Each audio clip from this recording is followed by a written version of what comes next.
le cadre du stand G39 de l'enseignement catholique et nous allons recevoir un certain nombre de personnalités, des élus bien évidemment, des responsables de l'enseignement catholique, des chefs d'établissement. Nous avons deux autour de cette table, je vais vous les présenter dans quelques instants, mais tout un ensemble de personnes qui viendront pour apporter leur témoignage, pour débattre, pourquoi pas, de la réalité du quotidien de l'enseignement catholique et de l'enseignement d'ailleurs en général, puisque en l'occurrence les préoccupations sont identiques et souvent très communes. Nous parlerons bien évidemment des communes, nous parlerons de réforme territoriale, nous aurons jusqu'à jeudi midi un certain nombre de personnes qui viendront donc se succéder à cette table. Et donc nous allons commencer avec un petit focus peut-être sur la région Provence-Alpes-Côte d'Azur, enfin là en l'occurrence pour Marseille, pour Aix. Ce matin et très exactement dans quelques instants, c'est plutôt à Marseille que nous avons dirigé nos pas, vers Marseille. Nous avons autour de cette table de chefs d'établissement, nous avons Monsieur Laby et nous avons Madame Leneveu, à qui je vais demander bien évidemment de se présenter et de présenter leurs établissements respectifs. Et nous avons j'ai également à mes côtés Monsieur Yann Diraison, qui est en l'occurrence le secrétaire général adjoint de l'enseignement catholique. Merci madame, merci messieurs, bonjour. Bonjour. Et donc, je vous disais à l'instant, peut-être vous présenter, madame Leneveu, vous présenter et présenter l'établissement qui est le vôtre. Et on va bien évidemment aborder un certain nombre de thématiques, bien sûr aussi plus particulièrement celle de la mixité sociale qui nous intéresse au plus haut point et qui intéresse au plus haut point bien évidemment dans le cadre de l'enseignement catholique. Madame Leneveu. Alors, bonjour. Bonjour. Je suis donc chef d'établissement à l'école Saint-Jean-Baptiste qui est implantée dans le 9e arrondissement de Marseille. Un établissement qui accueille des enfants en maternelle et en primaire, donc de 3 ans jusqu'à 10 ans à peu près, et 230 élèves au total. 9e arrondissement, c'est situez-nous un petit peu pour les non-marseillais. Vers les Calanques. Vers les Calanques, c'est un arrondissement qui, sociologiquement parlant, vous le décririez comment? Alors, c'est un arrondissement plutôt mixte, mais mon école est située en plein cœur du quartier de Mazargues, donc il suit les transformations du quartier. Monsieur Laby, même question. Donc Claude Laby, bonjour, chef d'établissement l'école Jeanne d'Arc à Marseille, dans le 8e arrondissement de Marseille. Alors c'est un établissement qui est un gros établissement avec 500 élèves et qui a la particularité d'avoir une classe Ulysse, donc pour des enfants à très lourd retard scolaire. Quartier favorisé, population de plus en plus qui vient d'un peu plus loin que simplement la proximité de l'établissement pour des raisons à la fois de personnes qui travaillent sur place, mais aussi donc de besoin d'avoir des spécificités qu'on offre un petit peu sur ces enfants-là en particulier. Voilà.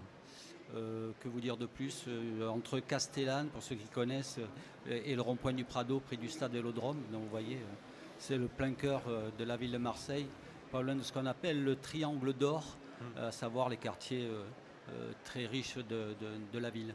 Quand on dit mixité scolaire et qu'on ajoute Marseille, on se dit il y a nécessairement des problèmes de mixité scolaire à Marseille. C'est une réalité que vous pourriez peut-être nuancer, non, l'un comme l'autre. Pour moi, ce n'est pas un problème, au contraire. C'est une richesse qu'il y a dans nos établissements. Encore une fois, on suit les mouvements du quartier et tous les enfants du quartier sont accueillis dans mon établissement, quelle que soit leur origine sociale. Et ces origines, en l'occurrence, dans des classes comme celles qui sont celles de votre établissement, vous pouvez les décrire? Alors on va avoir des enfants qui font partie de la cité HLM du quartier de Mazargues, comme des enfants qui habitent dans les villas individuelles, pas très loin non plus. Monsieur Laby? Oui, plus généralement, je crois que Marseille est quand même assez symbolique d'une hétérogénéité forte. Vous connaissez un peu les problématiques de cette ville qui est très très grande. C'est la plus grande ville de France, en tout cas en nombre d'hectares, et donc avec énormément d'écoles. Et l'enseignement catholique a cette capacité à avoir pu implanter des établissements dans tous les quartiers, et même dans les quartiers défavorisés. Alors lorsqu'on parle de la mixité, dans le premier degré, elle dépend inévitablement du lieu où se trouve l'établissement, puisque je disais tout à l'heure, c'est la proximité qui fait que les parents d'élèves accompagnent les enfants à l'école qui est juste à côté. Après, il y a la volonté de chacun de nos projets que d'ouvrir le plus possible à des enfants différents de ceux qui habitent le quartier. Voilà. Et ça, nous avons différents moyens, la plupart du temps des moyens financiers qui font que certaines de nos familles ne payent pas de scolarité pour pouvoir les accueillir aussi dans nos établissements. Il y a une véritable recherche de mixité qui est organisée par l'enseignement catholique. Oui, ça fait vraiment partie du projet éducatif de chacun de nos établissements, je pense. Parce que c'est synonyme d'ouverture, Oui. d'ouverture vers la différence, d'ouverture vers l'autre, mais vous savez très bien que ce n'est pas nécessairement des choses qui sont partagées par l'ensemble des personnes qui ont envie de mettre leurs enfants dans l'enseignement privé. Alors chaque famille qui rentre dans nos établissements signe de toute façon le projet éducatif, donc les choses sont spécifiées dans le projet éducatif et les familles s'engagent à le respecter. Monsieur Diraison, un mot peut-être de manière plus générale en tant que secrétaire général adjoint de l'enseignement catholique. Je veux dire, la mixité sociale, c'est une ouverture, mais c'est aussi une sacrée difficulté dans l'ensemble d'établissements. C'est surtout une question de volonté politique très, très fortement affirmée par l'enseignement catholique depuis plusieurs années. Et c'est aussi en même temps une question qui fait souvent l'objet de fausses affirmations ou de fausses interprétations ici ou là. Mais la mixité dans nos établissements, elle existe, ne serait-ce que, je rappelle ce chiffre-là, ça aide à ne pas faire de fausses interprétations.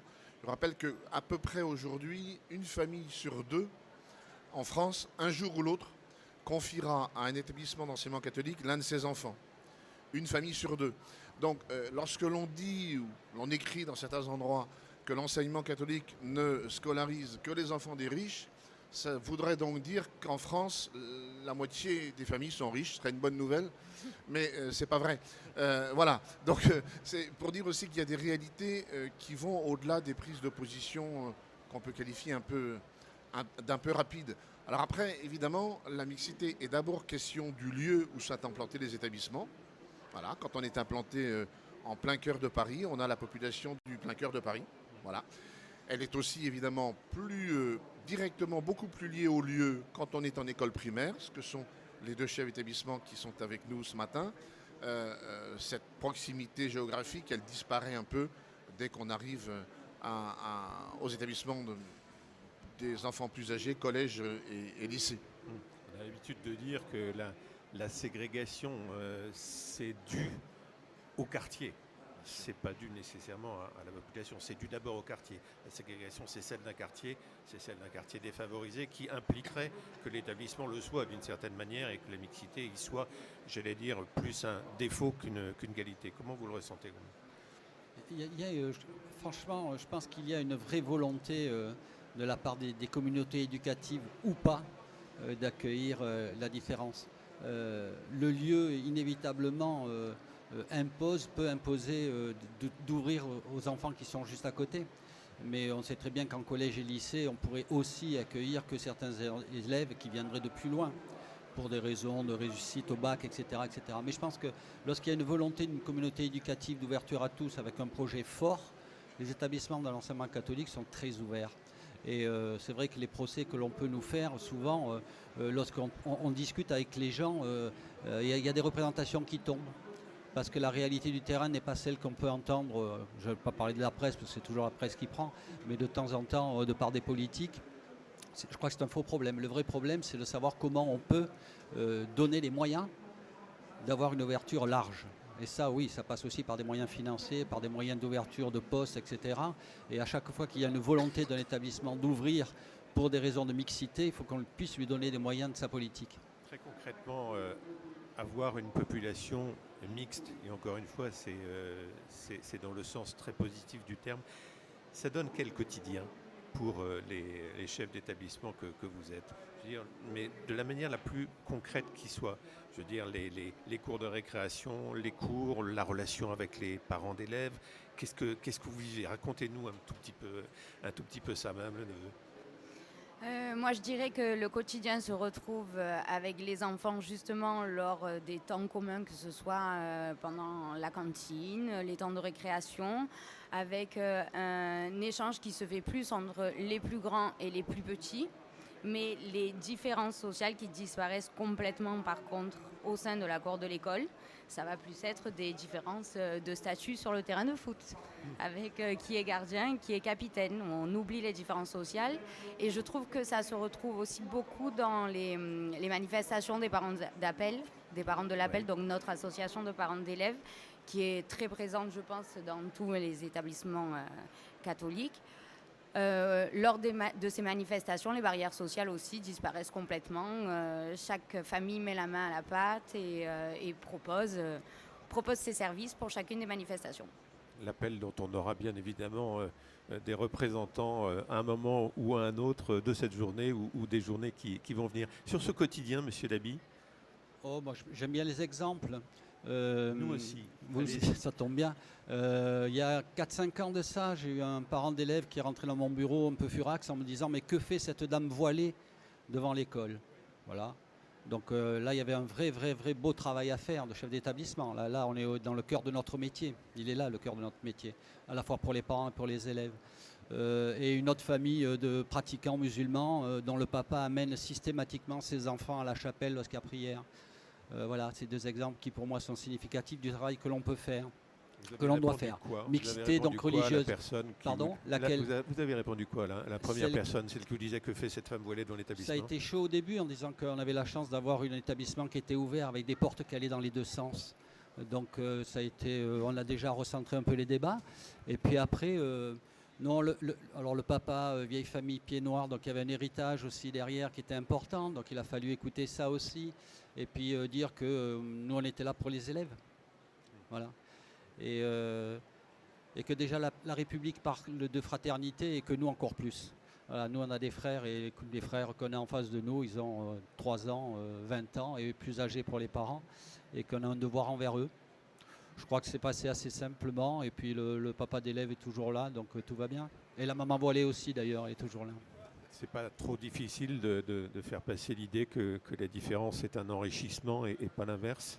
C'est étonnant, c'est ce genre de question, excusez-moi, non, vous avez raison de la poser, hein, parce qu'elle ne se vit absolument pas à l'école maternelle et à l'école primaire avec nos élèves. Non. À partir du CM2 peut-être un peu, mais c'est vraiment une question d'adultes, d'adolescents et d'adultes, mais eux ils vivent ça de façon tellement naturelle. Comme d'ailleurs tout le message que l'on peut avoir au niveau de la foi, ils le vivent de façon instinctive et sans aucun tabou. Hein. Madame Leneveu? Oui, effectivement, c'est toujours une question importante lors des rendez-vous d'inscription pour les nouvelles familles. Mais c'est exactement ce que mon collègue vous dit. Ça ne se vit pas du tout avec les enfants parce qu'ils posent les questions comme elles leur viennent. Et je me souviens, moi, de l'ancien établissement où je travaillais, nous avions créé une prière pour la classe avec la traduction par certains élèves de sourate. Et nous nous étions rendus compte que toutes les prières disaient la même chose. Pardon et merci. Et nous avions créé une prière commune, quelle que soit notre religion. Les enfants, ils le disent après, ils l'expriment. Complètement. Oui. Et ils se posent entre eux beaucoup de questions. Pourquoi est-ce que tu manges pas de porc, toi Pourquoi est-ce que toi, pour faire ta prière, tu joins tes mains? Ou pourquoi toi, tu te baisses sur le tapis pour faire ta prière? Ce sont vraiment des questions sans tabou. Qu'est-ce qui fait, selon vous, je rebondis sur ce que vous disiez à l'instant, Monsieur Lévy, qu'est-ce qui fait qu'il y a des choses qui apparaissent peut-être plus en primaire qu'en maternelle? C'est-à-dire plus simple, vous voulez dire? Non, justement, plus compliqué peut-être. Qu'effectivement, il y a des questions qu'on ne se pose pas en maternelle. On commence peut-être à se les poser en primaire et on se les pose carrément un peu Je vais plus tard. être méchant, mais peut-être parce qu'ils écoutent plus ce qui se passe à la télévision ou à la maison. En maternelle, il y a peu d'impact sur les informations qu'ils entendent. Enfin, dans une famille où régulièrement on entend que telle population de Marseille met le feu à Marseille, etc., au bout d'un moment, ça rentre dans la tête des enfants aussi. Et lorsqu'ils sont en âge de comprendre un peu, ben, ils ont cette information. Souvent, je suis surpris de la capacité dont nos enfants, je parle pour tous les enfants, nous trouvent merveilleux les parents. Et tout ce qu'on dit, c'est extraordinaire. Donc, ils n'arrivent pas à faire trop la distinction entre la réalité, la fiction et de vérifier l'information. Donc à 10-11 ans, on est un peu au même niveau que ce que peuvent dire les parents. On a conscience quand on est le chef d'un établissement où il y a des enfants en bas âge, de maternelle, de primaire, de voir ces enfants qui sont multiculturels, si j'ose dire. Ils sont très différents les uns des autres. Est-ce qu'on a conscience d'avoir une responsabilité écrasante parce qu'on a une matière brute en face de soi et que cette matière-là, on peut la façonner soit dans un sens, soit peut-être dans un autre? Ah oui, on en a conscience tous les jours, mais c'est ça qui fait la beauté de notre métier aussi. Et c'est ça qui nous fait, je pense, avancer chaque jour en se disant que même si justement à la maison, ils peuvent entendre des discours différents, nous, en tout cas, au sein de nos établissements, on sait ce qu'ils entendent. Cette responsabilité, Monsieur Lamy, elle est importante, elle est vécue au quotidien, elle est une obsession. Une obsession, non, mais vous savez, on a une chance aussi, c'est qu'on a beaucoup de parents bénévoles. Alors en tout cas, à Jeanne d'Arc, on a réussi ce pari-là de les faire rentrer dans l'école. C'est pas évident de faire rentrer les parents. Donc les parents d'élèves qui, par exemple, font avec nous la catéchèse, des fois n'ont pas la formation. Donc il faut être très très attentif à ce qui est dit. Certaines familles risqueraient de faire du prosélytisme, qui n'est pas du tout notre objectif. Alors après, vous savez, à partir du moment où on témoigne et on a le sourire, chez nous on dit souvent que voilà, le plus important c'est de pouvoir annoncer, faire une annonce avec le sourire, et donc qui n'est pas en contradiction parce que c'est un message d'amour, tant qu'à faire autant le faire avec le sourire.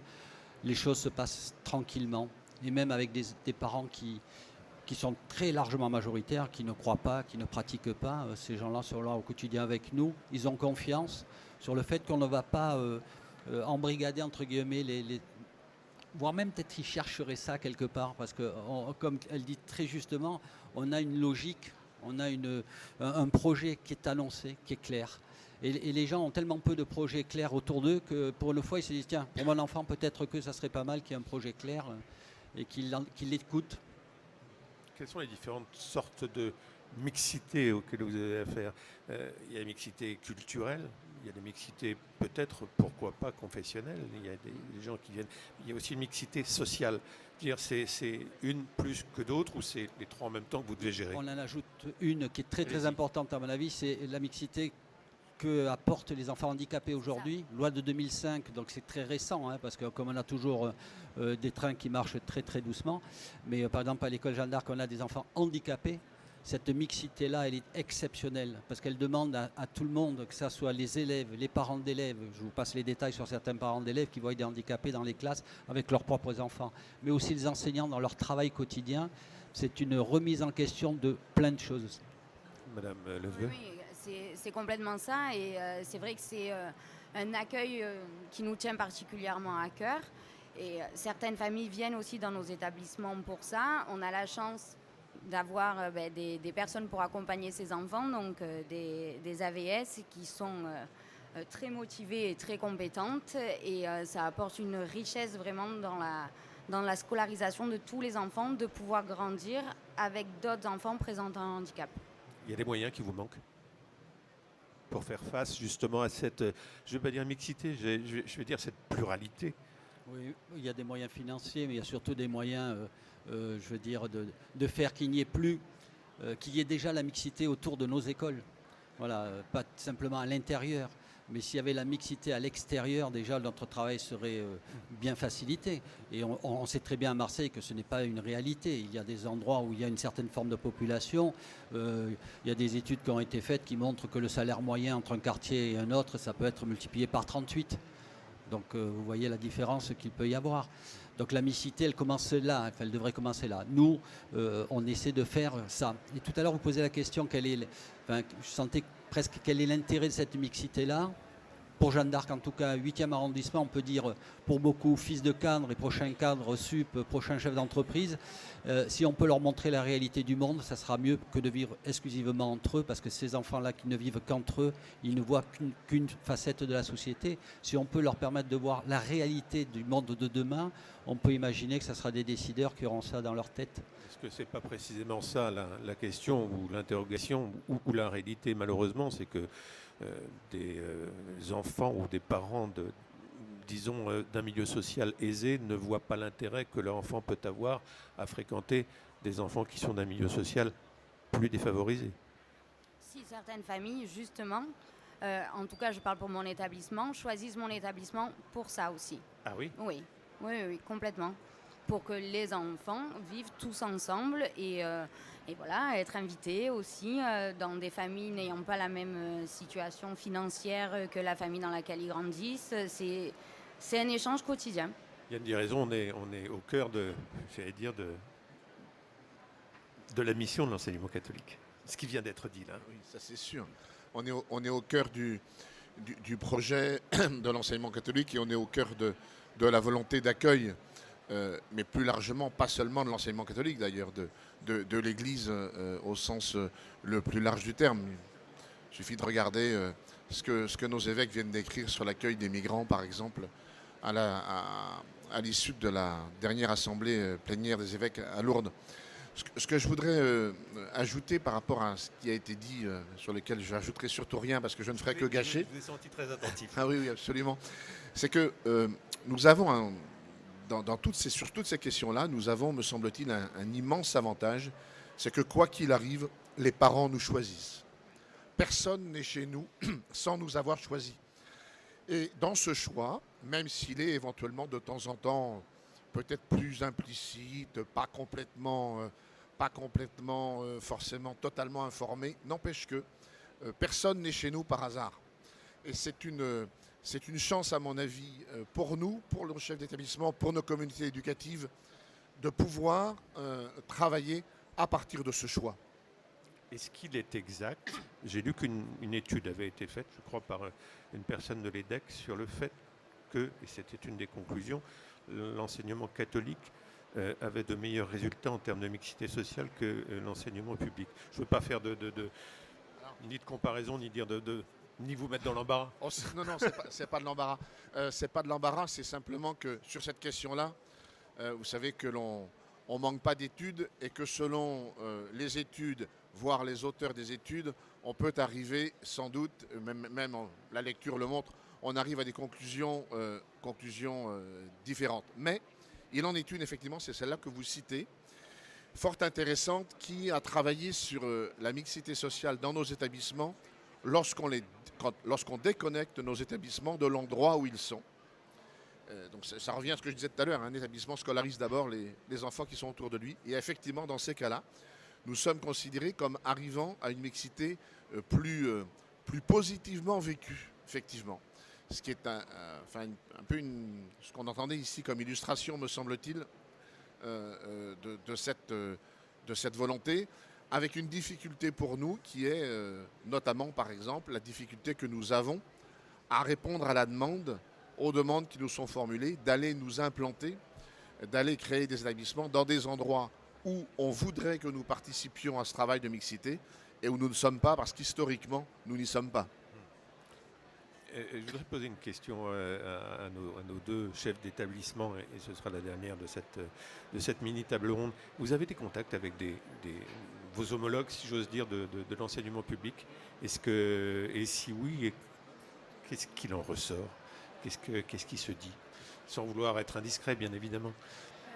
Oui, je suis en contact avec les directeurs d'école des deux écoles les plus proches de mon établissement géographiquement, et on retrouve exactement les mêmes questionnements, les mêmes problématiques. Voilà. Après, comme le disait monsieur, on a l'avantage que les familles nous ont choisis.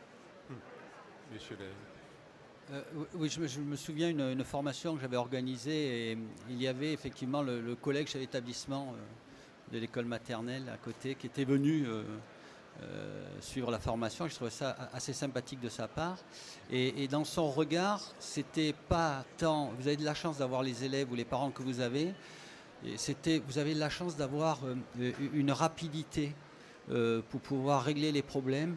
Vous avez de la chance d'avoir un projet autour duquel se rassemblent des équipes pédagogiques.